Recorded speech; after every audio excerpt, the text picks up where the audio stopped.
CM Revanth రెడ్డికి తనను arrest చేసే ధైర్యం లేదని బీఆర్ఎస్ వర్కింగ్ ప్రెసిడెంట్ కేటీఆర్ సవాల్ విసిరారు. ఇవాళ తెలంగాణ భవన్లో మీడియాతో మాట్లాడిన ఆయన ప్రభుత్వంపై, కాంగ్రెస్ నేతలపై కీలక వ్యాఖ్యలు చేశారు. రేస్ కేసులో ఏమీ లేదని ముఖ్యమంత్రి రేవంత్ రెడ్డికి కూడా తెలుసు. నేను ఏ తప్పు చేయలేదు, అందుకే లై డిటెక్టర్ టెస్ట్కైనా సిద్ధంగా ఉన్నా అని కేటీఆర్ స్పష్టం చేశారు.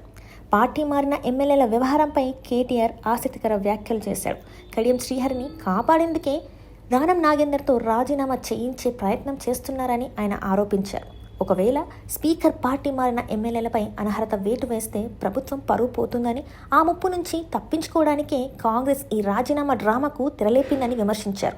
ముందుగా ఎమ్మెల్యేలతో రాజీనామా చేయించి ఉప ఎన్నికలకు వెళ్లాలని ప్రభుత్వం యోచిస్తుందని తెలిపారు. రాష్ట్రంలో ముందుగా జీహెచ్ఎంసీ ఎన్నికలు వస్తాయని, ఆ తర్వాతే ఉప ఎన్నికలు జరుగుతాయని కేటీఆర్ జోస్యం చెప్పారు. ప్రభుత్వం వ్యూహాత్మకంగా వ్యవహరిస్తూ ప్రజల సమస్యలపై పక్కదారి పట్టిస్తుందని ఆయన విమర్శించారు.